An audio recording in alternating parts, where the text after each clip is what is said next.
voilà invité ak Assane Gueye ñu bàyyi la ak sa invité. Baba Lissa Ndiaye mooy secrétaire général excusez-moi bu syndicat national des travailleurs en éducation spécialisée du ministère de la justice SYNTES sëñ bi Ndiaye ñu nuyu la dalal la ci Walf TV. maa lay nuyu bu baax sëñ Assane di nuyu sunu doyen Abdoulaye Fofana soxna Fatou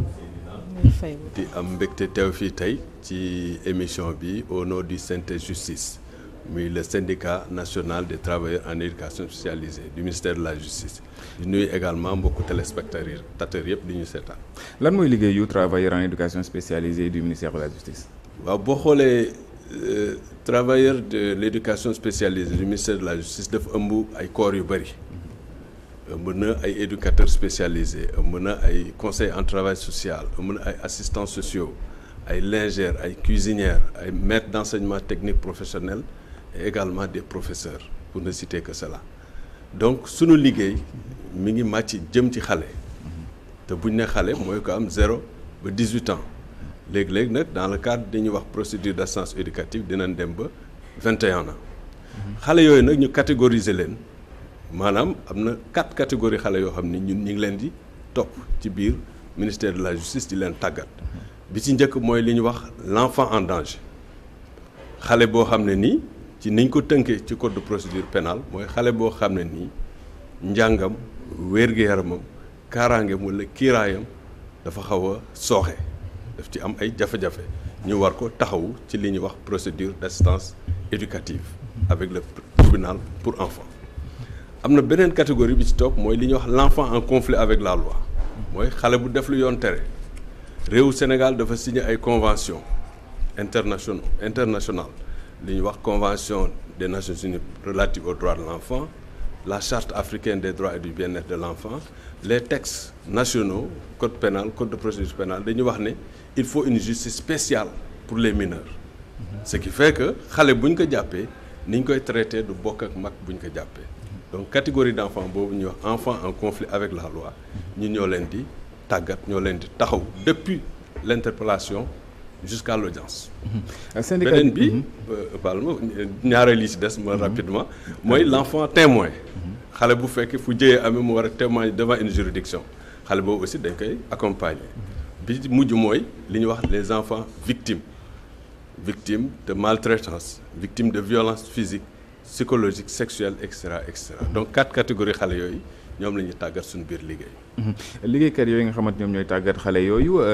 te nga jiite leen am na mémorandum bu ñu génne plateforme revendicative lan mooy solo si. waaw plateforme boobu dafa nekk ay ñaxtu yu bëri yoo xam ne nii yàgg na depuis presque l' existence du corps nekk ci biir ministère de la justice. ñu fay dund boo xam ne nii dafa xaw a doy waar. léeg-léeg sax gars yi bu ñu koy tënk ci nasaraan dañ naan l' injustice dans la justice parce que tout simplement gëdd bi nga xam ne war nañu ko jox dans la justice moom la ñuy joxul lu demee ci li ñuy wax li ñuy joxe ay ndàmpaay dañuy fàtte léeg-léeg conditions de travail yi parce que dañuy def un travail de terrain surtout dans les services li ñuy wax AMO 90% de notre travail c' est sur le terrain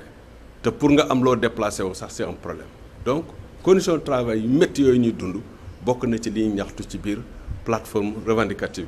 y a aussi yeneen question yoo xam ne ay questions statutaires lañ parce que tey jii ñu toll nii boo xoolee à travers le monde les éducateurs spécialisés dañuy évoluer maanaam ñi doon former di leen yóbbu hiérarchie B léegi dem nañ presque hiérarchie A2 loolu contexte mondial moo ñu imposer ñu bëgg nos autorités xoolaat ces questions statutaires là jële formation ba la nga xam ne ñu ngi koy def centre formation judiciaire niveau bac yóbbu ko niveau licence nga xam ne bu ñu génnee leen mën a jàll ci hiérarchie A2 beneen argumentaire bi aussi mooy le fait que aujourd'hui dañu ériger suñu direction en direction générale direction yi nga xam ne éducateurs yi occupé woon nañ ko à l'intérieur de la direction yëpp on risque de perdre ça alors que ñun ñoo xam liggéey bi ce qui fait que aujourd'hui loolu nekk na benn ponk ci revendication boo xam ne nii mënuñu ko bàyyi ginnaaw leneen la ci topp aussi wax naa ko le décret bi nga xam ne moo ñu yóbbu en direction générale c'est un décret boo xam ne bañ koy élaborer boole wuñ ñu ci 2024 792. 2024 792 décret bu doy waar sax parce que ñun suñu xel def ci tey lool. bañ koy élaborer boole wuñ ci bañ koy signer c'est le lendemain d'élection présidentielle lan moo nekk ci décret bi lu leen doyul 26 mars décret bi li ñu ci doyul mooy dañ ne pour être directeur général il faut être un magistrat hors hiérarchie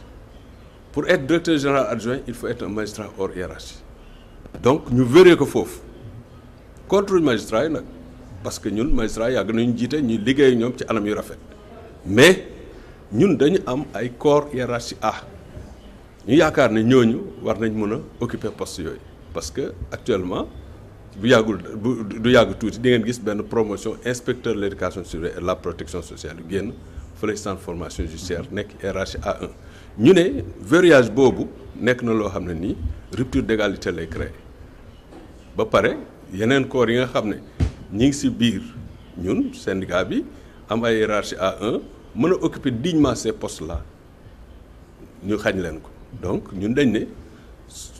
foofu verrouillage boobu rupture d'égalité lay indi day indi aussi un problème de parallélisme de forme parce que tout simplement mënoo réserver un poste rek ne oui uniquement les magistrats hors hiérarchie bu ñu jëlee magistrat hors hiérarchie comme directeur général nañ jël adjoint un inspecteur de l'éducation surveillée comme ça au moins beaucoup de préoccupations yoo xam ni ñu ngi koy am dans le cadre professionnel ñu mën ko régler leneen li ci topp mooy li ma wax sànq xanaa nit booy jël décision boo xam ne nii day impacter ci moom nga sóoraale ko te décret boobu bi ñu koy élaborer amul kenn ci intervenant yoo xam ne nii laaj nañ ko xalaatam wala impliqué nañ ko ci élaboration décret boobu donc mi lu tey xel sunu ci ñun. décret bi nga xamante ne moom mooy tëgg en tout cas ñiy jiite seen liggéey bu la déggee yéen mën ngeen liggéey ba retraité quelle que soit expérience bi ngeen am mënoo leen occuper poste yooyu et en plus bi ñu koy waxtaanee bokkoo leen si ñu toog stable gi. bokkuñu ci donc loolu moo gën a nekk problème nag parce que ñun yaakaar nañ ne lu ñu gàtt xam-xam waroon nañ ñu laaj suñu avis ñu joxe ko par rapport à ce décret là. leneen li ci topp mooy xam nga. ñun li ñuy liggéey dafa xaw a spécifique déjà le magistrat boo xoolee direction yi nga xam ne moo ñëw ba ñu ériger en direction générale yeneen direction yi ci topp yëpp ils mettent l'accent sur le judiciaire alors que ñun judiciaire rek du suñu liggéey dañuy chevaucher entre le judiciaire l'éducatif et le social donc loolu day dévoyer sax suñu profession ce qui fait que vraiment ce décret ñu ngi ñaan encore une fois particulièrement le garde des Sceaux ministre de la justice mu xoolaat décret boobu réviser ko laaj ñu suñu xalaat ñu joxe ko bu ko defee mu mën a tëddee nañ ko soxla leneen li ngeen laaj bokk na ci conseiller technique en éducation spécialisée bu nekk ci wetu ministre de la justice lan moo tax ngeen jàpp ne lu am solo la. waaw loolu ay préoccupation la yoo xam ni aussi yàgg nañ ko xeex parce que dañu seetlu ne quand on parle de justice ñun souvent dañuy fàtte. te conseil technique boobu bu nekkee ci côté ministre bi di ko xelal ci wàllu éducation surveillée ak protection sociale bu boobaa suñu préoccupation dinañ ko mën a dégg bu boobaa instance yi ñu jëlee décision conseil technique boobu bu fa nekkee dinañu mën a sóoraale tuuti ñu xam suñu problème mais poste boobu daf mel ni dañ koy soofantal ci biir ministère bi parce que à chaque fois dañuy indi un doyen teg ko fa 2 ans 3 ans mu retraité balaa ñuy nommé waat keneen ça prend du temps ki fa nekkoon depuis juillet passé le retraité ba léegi nommé la guñu keneen donc balaa ñuy nommer à chaque fois il faut que le syndicat tape sur la table pour que ñu mën a nommer un conseil technique alors que ñun dañu yaakaar ni comme ci ministère lañ bokk war nañ am au moins un représentant au sein du ministère c'est la moindre des choses. ci seen réclamation yi bu ñu liiree seen plateforme yi bokk na ci ni ñuy taxaw en tout cas ni ñuy toppatoo personnel bi mu nekk lu gën a démocratique lu gën a inclusif lan ngeen di reprocher ni nga xamante ni moom mooy le système de nomination au sein de votre direction. waaw bu ñu ne gestion démocratique du personnel au sein de la direction dafa am ñaari ponk yu ñu jàpp mooy affectation da ngay yeew rek ñu ne affecté ne la foog nga lim boo melee ni man bëri wax des fois da ngay jékki-jékki rek du la laaj abi da ngay jékki-jékki rek ñu ne affecté ne la loolu ñu ne bokk na ci li wàññi performance liggéeykat bi parce que yaakaar nañ ne nit ki boo koy affecté donte am nga tous les pouvoirs discrétionnaires pour affecter war nga sóoraale sa situation socio-familiale moo tax ñu ne direction avant de faire les affectations nañu xool la situation socio-familiale de l'agent pour que fi ñu koy affecté bu ne mu mën fa liggéey mais boo ko affecté foo xam ne nii il n'est pas dans les conditions requises bu demee performance am day wàññeeku beneen aspect mooy le système de nomination parce que dañu seetlu ñun suñuy nomination dafa mel ci affaire yu yaa ma neex la ñu koy defee parce que du ñu xool l'ancienneté du ñu xool le grade du ñu xool dara dañuy jékki-jékki rek nommé donc ce qui fait que aujourd'hui ñun ce point là muy la gestion démocratique du personnel vraiment dafa nekk un point qui nous préoccupe au sein de la direction. Généralement si administration nomination ak affectation day ay textes ñoo ko régir. Effectivement. textes yooyu dafa amul si yéen. am nay textes mais nañ koy appliquer moo des parce que ñun dañoo jàpp ne nit ki c'est vrai mën nga ko nommer par rapport à ses compétences mais l'ancienneté compte beaucoup tey mën nga xëy rek ñu nommer la chef de service quelque part nga jékki-jékki ñu dégomme la teg fa keneen sans pour autant ñu notifier la bu dee da nga def une faute ou quelque quoi que ce soit mais da ngay jékki rek ñun la nekkatoo chef de service kii lañ nommé loolu aussi c'est un problème bien vrai que nag ñun nekk chef de service ñun sax coono la parce que dañu gis ne boo nekkee chef de service amoo benn ndàmpaay bu correspondre ak poste boobu ngay occupé mais li ñuy wax indemnité suggestion ñun amuñu ko au contraire da ngay gis ko avancé sax salaire am wàññeeku parce que am na benn indice boo xam ne nii boo fa àggee loolu c'est un arrêté interministériel. avancer sa salaire wàññeeku. da ngay avancer sa salaire wàññeeku. lu koy expliquer. parce que da ngay perdre les heures supplémentaires. am na benn indice à partir de 27 jëm kaw sa heure supplémentaire day tëb boo nekkee chef de service amoo indemnité du am système compensatoire donc du coup da ngay avancer mais sa salaire day wàññeeku. comme ay responsabilité normalement da nga war a am ay indemnité. effectivement ñun loolu lañu yaakaar parce que moo tax ñu ne indemnité suggestion boobu aussi c'est un point essentiel de nos revendications et ñu ngi koy revendiquer depuis presque l'existence de ce syndicat-là depuis 2014. Tous les gouvernements qui sont passés à chaque fois on remet la question sur la table mais il y a toujours des problèmes par rapport à cette indemnité-là. coowal prime trimestrielle yi bokk na ci waaye it coowal conditions de travail yi ngeen ni dafa metti loolu lan moo metti seen conditions de travail. D'abord surcharge de travail parce que boo xoolee sunu réew respecte les normes internationales en matière de prise en charge des enfants parce que là où les normes disent un éducateur pour 7 enfants ñun on est presque à un éducateur pour 50 enfants donc la surcharge de travail l'absence de moyens parce que dans les services da ngay dem doo am sax da ngay ñun on est tout le temps sur le terrain on fait des enquêtes le juge pour l'éclairer dans sa décision ñu ñoo dem sur le terrain collecter des informations ñëw jox ko mu sukkandiku ci jël décision donc qui dit terrain dit forcément des moyens de locomotion day gis dans les régions il y a même des collègues Jakarta la ñuy jël on a eu des collègues qui ont eu à faire des accidents avec des motos Jakarta donc du coup les conditions de travail il y a la surcharge de travail il y a l'absence de moyens mais aussi le délabrement des services parce que am na service yoo xam ni tey depuis l'époque coloniale ba léegi boo demee centre sauvegarde Cambérène fii rond-point Case ba bu ne la fii ay xale lañ fi tàggat sax sa yaram day daw parce que c'est des bâtiments extrêmement délabrés centre sauvegarde Pikine même chose. il y a même des services Case moom fi mu nekk rek problème la. voilà fi mu nekk problème déjà problème. boo xoolee aussi les services AEMO récemment créé nañ presque 46 services AEMO pour couvrir le territoire national mais ces services sont dépourvus de moyens des fois sax local bi ngay def ce service sax ça pose problème